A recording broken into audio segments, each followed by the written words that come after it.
Assalamualaikum warahmatullahi wabarakatuh. Perkenalkan, nama saya Gina Alia Nabila dengan NIM 2111352. Perkenalkan, nama saya Nur Ajijah, NIM 2111344 dari Prodi Manajemen. Perkenalkan, nama saya Ananda Pratiwi dengan NIM 2111353 dari Prodi Manajemen.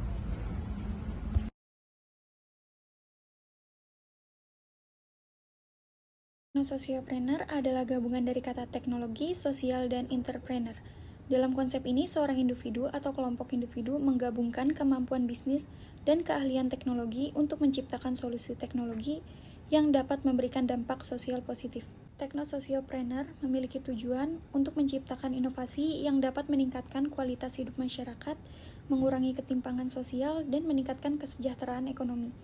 Inovasi yang diciptakan oleh technosociopreneur tidak hanya difokuskan pada keuntungan finansial, tetapi juga pada dampak positif yang diberikan pada masyarakat.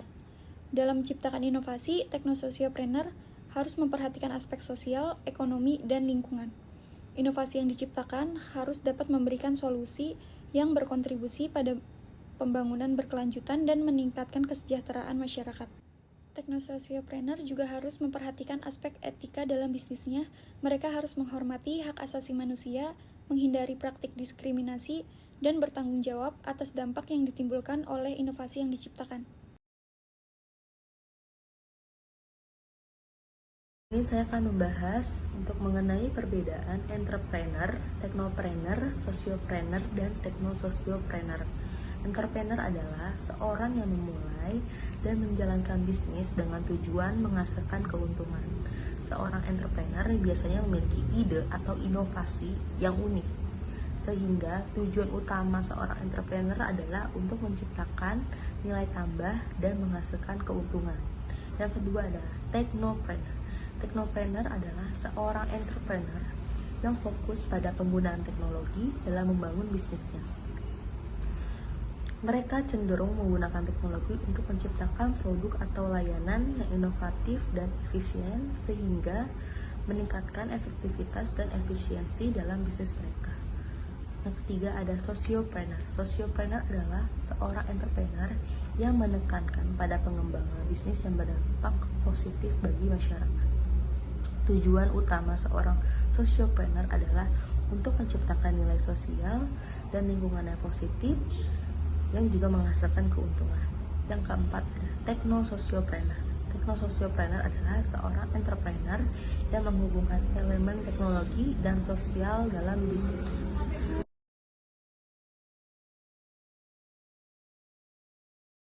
Di sini saya akan menjelaskan apa sih peran technosociopreneurian itu dalam perubahan sosial dan lingkungan. Nah, peran technosociopreneurian itu dalam perubahan sosial dan lingkungan itu sangatlah penting. Kenapa penting? Karena dalam konsep kewirausahaan yang menggabungkan antara sosial, lingkungan, dan teknologi itu dapat membantu untuk menciptakan solusi dari berbagai masalah yang dihadapi dalam sosial dan lingkungan saat ini. Nah, peran utama technosociopreneurian itu adalah sebagai katalisator perubahan sosial dan lingkungan. Konsep ini tuh memungkinkan pengusaha untuk mengembangkan lagi bisnisnya agar dapat berdampak bagi masyarakat dan lingkungan yang positif. Dalam hal ini juga pengusaha itu nggak diukur dari keberhasilan finansial bisnisnya aja, tetapi juga bagaimana sih dampak positif yang dihasilkan bagi masyarakat dan lingkungan. Perusahaan yang menggunakan konsep technosociopreneurian ini tuh dapat menghasilkan solusi yang lebih inovatif dan lebih berkelanjutan untuk mengatasi berbagai masalah sosial dan lingkungan. Contohnya apa? Contohnya itu seperti perusahaan yang memproduksi produk organik, lalu juga perusahaan yang menciptakan teknologi untuk mengatasi berbagai masalah lingkungan dan sosial seperti kemiskinan dan pengangguran. Jadi kesimpulannya, entrepreneur, technopreneur, sociopreneur, dan technosociopreneur memiliki perbedaan fokus dalam membangun bisnis. Namun mereka memiliki tujuan untuk mencapai keberhasilan dan menciptakan nilai tambah dalam bisnis mereka. Setiap jenis entrepreneur memiliki potensi untuk menjadi technosociopreneur dengan mengintegrasikan elemen teknologi dan sosial dalam bisnis mereka. Penting bagi setiap entrepreneur untuk mempertimbangkan nilai sosial dan lingkungan dalam membangun bisnis mereka, untuk menciptakan dampak positif bagi masyarakat dan planet kita.